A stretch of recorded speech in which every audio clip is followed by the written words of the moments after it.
ஆண்டவராகிய இயேசு கிறிஸ்து நாமத்தினாலே உங்கள் யாவரையும் வாழ்த்தி வரவேற்கிறேன். உலகத்தில் அநேக மனிதர்கள் தனிமையில் இருப்பதாக உணர்கிறார்கள். தனித்து விடப்பட்ட நிலையில் இருக்கிறார்கள். தனிமை அவர்களை அதிகமாக பாதித்து கொண்டிருக்கிறது. அவர்களுக்கு தேவன் தரும் வார்த்தை இதோ.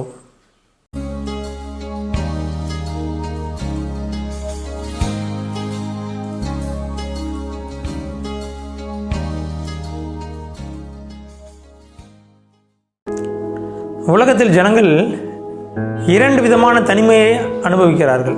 ஒன்று, யாருமே சுற்றி இல்லை, அவங்க தனியாகவே இருக்கிறாங்க.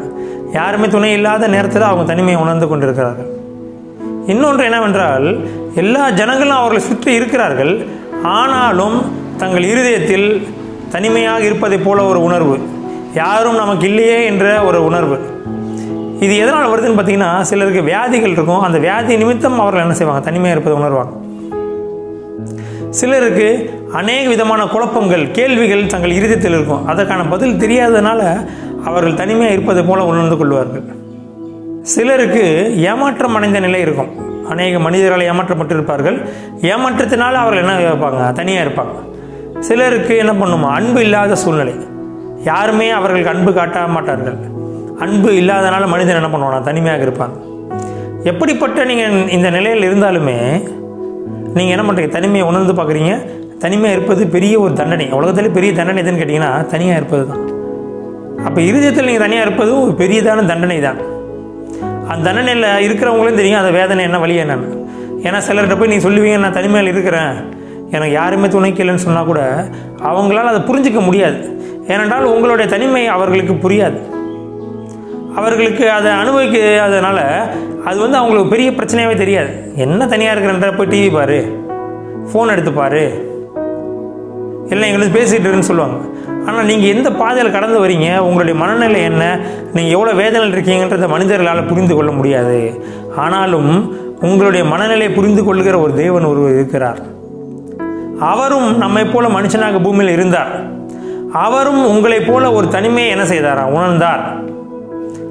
அவரும் ஏமாற்றப்பட்டார். அவருக்கும் அன்பு இல்லாமல் இருந்தது. அவரும் காயப்பட்டார், தனிமையில் உணர்ந்தார். ஆனாலும் தேவன் ஒரு வார்த்தை சொல்றாரு பாருங்க. யோவான் 16ஆம் அதிகாரம் 32ஆம் வசனத்தை வாசிக்கிறேன் பாருங்க. இதோ நீங்கள் சிதறுண்டு அவனவன் தன் தன் இடத்துக்கு போய் என்னை தனியாக விட்டுவிடும் காலம் வரும், அது இப்பொழுது வந்திருக்கிறது. ஆனாலும் நான் தனித்தீரேன், பிதா என்னோடு கூட இருக்கிறார். அல்லேலூயா. ஸோ பாருங்க, கர்த்தராகிய இயேசு கிறிஸ்து அன்று காட்டி கொடுக்கப்பட்ட அந்த நேரத்தில் என்ன செய்கிறாருங்க? தனிமையில் என்ன பண்ண போகிறார்? இருக்க போகிறாருன்றதை பிதா வெளிப்படுத்திட்டார். அவர்கள் சீஷர்கள் அவருக்கு சுற்றி நிறைய பேர் இருக்கிறாங்க. ஆனாலும் தேவன் அவர்களை பார்த்து சொல்கிறாரு, ஒரு பிரச்சனை வரப்போகுது, அந்த பிரச்சனை வந்த உடனே நீங்கள் என்ன பண்ணுவீங்க? என்னை விட்டு பயந்து விட்டு ஓடிடுவீங்க, என்னை தனியாக விட்டுட்டு போயிடுவீங்க. நான் தனியாக இருக்கேன்னு கொஞ்சம் கவலைப்பட மாட்டீங்க. நான் தனியாக போய் மாட்டிக்க போகிறேனே, அங்கே மாட்டிக்கிட்டு அடி வாங்க போகிறேன், அங்கே பெரிய பிரச்சனைகள் இருக்குது, அங்கே போராட்டங்கள் இருக்குது, பாடுகள் கஷ்டங்கள் அந்த இடத்துல இருக்குது. அதை குறித்து நீங்கள் கொஞ்சம் கவலைப்பட மாட்டீங்க, என்னை தனியாக விட்டுட்டு போயிடுவீங்க. ஆனாலும் தேவன் சொல்கிறாரு, ஆனாலும் நான் அங்கே தனியாக இருக்கிறதில்ல. இதனால் என்னுடைய பிதா என்னோடு இருக்கிறார். நீங்கள் தனிமையில் இருக்கிறீங்களா? தனிமையில் இருக்கிற உணர்றீங்களா? ஐயோ, என் வாழ்க்கை இப்படி இருக்கேன்னு சொல்லி கவலைப்படுறீங்க, வேதனைப்படுறீங்க.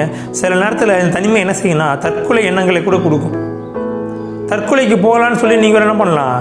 முடிவு பண்ணிட்டு இருப்பீங்க. ஆனாலும் ஒரு விஷயம் புரிஞ்சுக்கோங்க, நீங்கள் தனியாக இல்லை, பிதாவாகிய தேவன் உங்களோட எப்பொழுதும் இருக்கிறார். அல்லேலூயா. நீங்கள் தனிமையாக இருப்பதே இல்லை, தேவன் உங்களோட இருக்கிறார். நீங்கள் நினச்சிக்கிறீங்க உங்களுக்கு யாருமே இல்லைன்னு. இந்த உறவுகளை என்னை விட்டு போயிட்டே நினைக்கிறீங்க, மனிதர்கள் உங்களோட பிரிஞ்சு போயிட்டாங்கன்னு நினைக்கிறீங்க. ஆனாலும் இந்த உறவுகளை நிலைத்திருப்பதில்லை. தேவன் ஒருவர் தான் உங்களோட நிலைத்திருக்கிறவர். மனுஷனை நீங்கள் நம்ப வேண்டாம்னு சொல்கிறார். ஏன்னா நீங்கள் மனுஷனை நம்புனீங்கன்னா அவங்க உங்களை விட்டு விலகி போகும்போது உங்களுக்கு வருத்தமாக இருக்கும், வேதனையாக இருக்கும், கஷ்டப்படுவீங்க. உண்மைதான். அதனால தான் ஆண்டவர் சொல்கிறார், நீங்கள் மனுஷனை நம்பாதீங்க, நான் உங்களோட எப்பொழுதும் இருக்கிறேன்ற. பிதாவாகிய தேவன் நம்மோடு எப்பொழுது இருக்கிறார். அவர் பாருங்கள், ஆதியில் ஆதாமோடு ஏவாளோடு என்ன பண்ண தோட்டத்துக்கு அவர் இறங்கி வந்தார். அவர் ஆதாமை தேடுறார், நீ எங்கே இருக்குன்றார். ஏனென்றால் தேவனுக்கு நம்மோடு இருப்பது பிடிச்சிருக்கு.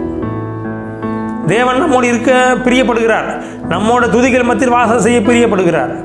அதனால் நீங்கள் தனியாக இருப்பேன்னு நினைக்க வேணாம். பிதாவாகிய தேவன் எப்பொழுதும் உங்களோட கூட என்ன பண்ணுறார்? இருக்கிறார். ஒரு வசனம் வாசிக்கிறேன் பாருங்கள். உபாகமம் 31ஆம் அதிகாரம் 6ஆம் வசனம். நீங்கள் பலங்கொண்டு திடமானதாக இருங்கள், அதை கடைசி கீழே பார்த்தீங்கன்னா, நான் உன்னை விட்டு விலகுவதும் இல்லை, உன்னை கைவிடுவதும் இல்லை என்று சொல்கிறார். அடுத்தது ஏசாயா 41:10 பாருங்கள், நீ பயப்படாதே, நான் உன்னோடு இருக்கிறேன். அதே பாருங்கள் சங்கீதம் 34:18, நொறுங்குண்ட இருதயம் உள்ளவர்கள் கர்த்தர் சமீபமாக இருக்கிறார். ஸோ கர்த்தர் நம்ம கூட எப்பொழுது இருக்கிறார். நான் உன்னை விட்டு விலகுவதும் இல்லை, உன்னை கைவிடுவதும் இல்லை, நீ பயப்படாதே, நீ தனியாக இருக்குன்னு சொல்லி கவலைப்படாத, நீ திகைக்காதே, நான் உன்னோடு இருக்கிறேன்ற. அப்போ நீங்கள் தனிமையில் இருக்கிறீங்கன்னு சொன்னால் அதில் ஒரு ப்ளஸ் பாயிண்ட் இருக்குது. என்னென்னு கேட்டிங்கன்னா, அந்த நேரத்தில் தேவனுக்கும் உங்களுக்கும் ஒரு பெரிய உறவு ஏற்பட போகிறது. தேவனோடு உங்களுக்கு ஒரு பெரிய ஐக்கியம் ஏற்பட போகிறது. தனிமையில் இருக்கும்போது தேவன் உங்களோட பேசுவார்.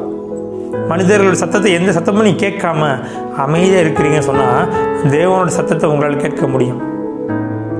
தேவன் வசனமாய் உங்களோட பேசுவார். தேவன் புதிய காரியங்கள் கற்றுக் கொடுப்பார். தேவன் உங்களோட இருப்பார். அதை நீங்கள் உணர்ந்து கொள்ள முடியும். அப்போ தனிமையில் இருக்கிற நினச்சி வருத்தப்படாதீங்க, கவலைப்படாதீங்க. நீ தனியாக இருக்கிறீங்களா, ரொம்ப சந்தோஷப்பட்டு கர்த்தர் என் கூட பேச போகிறார். இந்த தனிமையை கர்த்தர் தான் என் வாழ்க்கையை அனுபவிச்சிருக்கிறார். கர்த்தர் தெரியாமல் உங்கள் வாழ்க்கையில் இது நடக்காதுங்க. கர்த்தர் தான் இந்த தனிமையை கொடுத்தார். எதற்காக? அவருக்கும் உங்களுக்கும் ஒரு உறவு ஏற்பட வேண்டும். ஆரம்ப நாட்களில் ஊழியத்தின் பாதையில் பாருங்கள், நானும் தனிமையில் இருந்தேன். தனிமையில் இருக்கும்போது எனக்கு இந்த உணர்வுகள் ஏற்பட்டது. ரொம்ப கஷ்டப்படுறோம், யாருமே துணைக்கு இல்லை, யார்கிட்டும் பேச முடியல, யார்கிட்டையும் சிரிக்க முடியலையே, யாருமே இல்லையேன்னு வருத்தம் இருந்தது. ஆனாலும் தேவன் என் கூட இருக்கிறத நான் உணர்ந்தேன். தேவனோட பேச ஆரம்பித்தார். வேதத்தின் வசனத்தின் மூலியம் பேச ஆரம்பித்தார். பாடல்கள் மூலியமாக பேச ஆரம்பித்தார். சொப்பனங்கள் மூலியமாக பேச ஆரம்பித்தார். நான் தனியாக இல்லைன்றதை நான் புரிஞ்சுக்கிட்டேன். தேவனே தான் என்னை தனிமையாக வைத்திருக்கிறான்றதை நான் புரிஞ்சுக்கிட்டேன். ஏனென்றால் உங்களை பாதையில் அநேக காரியங்கள் இருக்குது. அங்கே நம்ம தனிமையாக தான் இருக்க போகிறோம். தேவன் தான் நம்ம துணையாக இருக்கிறார். அப்போ தேவனோட துணை தான் நமக்கு தேவை, மனிதர்களோட துணையை நமக்கு தேவையில்லை. மனிதனோட துணையை நம்ம நம்பிகிட்டே இருந்தோம்னா தேவன் நம்ம உதவி செய்ய மாட்டார். அப்போ சில நேரங்கள் நீங்கள் தனிமையில் இருக்கிறீங்கன்னு சந்தோஷமாக என்ன பண்ணுங்க, துதித்து பாடுங்க, வேத வசனங்களை வாசிங்க, தேவன் நேரம் ஜெபம் பண்ணுங்க. தேவன் உங்களோட பேசுவதை உணர்ந்து கொள்வீங்க. அந்த உறவு ஏற்படும். எப்படி கணவனுக்கும் மனைவிக்கும் தனிமையில் இருக்கும் பொழுது உறவு ஏற்படுகிறதோ, பிதாவாகிய தேவன் சபையை என்ன சொல்கிறாருங்க, கணவன் மனைவிக்கு தான் எக்ஸாம்பிளை காட்டுறாரு. அப்போ பிதாவாகிய தேவன் நமக்கு கணவனாக இருக்கிறார். நாம் எல்லாரும் அவருடைய மனவாட்டி சபையாக இருக்கிறோன்னா நாம் தனிமையில் தேவனோடு என்ன செய்யணுமா, நேரத்தை செலவிட வேண்டும். நாம் தனிமையில் தேவனோடு இருக்கும் பொழுது நமக்கும் அவருக்கும் என்ன பண்ணுமா, குடும்பத்தில் கணவன் மனைவிக்கு இருக்கக்கூடிய உறவு ஐக்கியம் எந்த அளவுக்கு டீப்பாக இருக்கோ, அவங்க தனிமையாக இருக்கும் பொழுது அந்த உறவை என்ன பண்ண முடியும், டீப்பாக ஆக்கிக்க முடியும். அதனால் நாமும் என்ன செய்ய போகிறோம், தனிமையில் இருந்து தேவனோட உறவில் என்ன பண்ண போகிறோமா, பிதாவாகிய தேவனோடு மனவாட்டி சபையாகிய நாம் தேவனோட உறவு கொண்டு தேவனோடு என்ன பண்ணுமா, அன்போடு தேவனிடத்தில் அந்த நமக்கு இருக்க சந்தேகங்கள் குழப்பங்கள் எல்லாவற்றையும் தேவனோடு பேசி தேவனோடு இணைந்திருப்போம். நீங்கள் தனிமையில் எப்பொழுதும் இருப்பதே இல்லை, தேவன் உங்களோடு இருக்கிறார். நீங்கள் தனிமையில் இருப்பதாக உணர்ந்து நீங்கள் தவறான எண்ணத்துக்கு போகிறீங்கன்னா அது பிசாசனுடைய தந்திரமான வேலை. நீங்கள் தனியாக இருக்கேன்னு சொல்லி உங்களை பயமுறுத்தி பிசாசு உங்களை தனிமையில் மாட்டி உங்களை தற்கொலைக்கு நேராக கூட சில நேரங்களை தூண்டி விடுவான். யாருமே இல்லைன்னு சொல்லி மனிதர்களை வெறுக்கக்கூட நினைப்பான். ஆனால் நீங்கள் புரிஞ்சுக்கணும், நீங்கள் தனியாக இல்லை, தேவன் உங்களோடு இருக்கிறார். தேவன் உங்களோடு இருக்கிறார்னா அன்பு உங்களுக்குள்ளே இருக்கும். நீங்கள் பிற மனிதர்கள் நேசிக்க ஆரம்பிப்பீங்க. எல்லா மனிதர்களும் உங்களை நேசிக்க ஆரம்பிப்பார்கள். அப்போ நீங்கள் தனிமையாக இருக்குல்ல, பிதாவாகிய தேவன் எப்பொழுதும் உங்களோடு கூட இருக்கிறார். கர்த்தர் உங்களை ஆசீர்வதிப்பார். ஆமென்.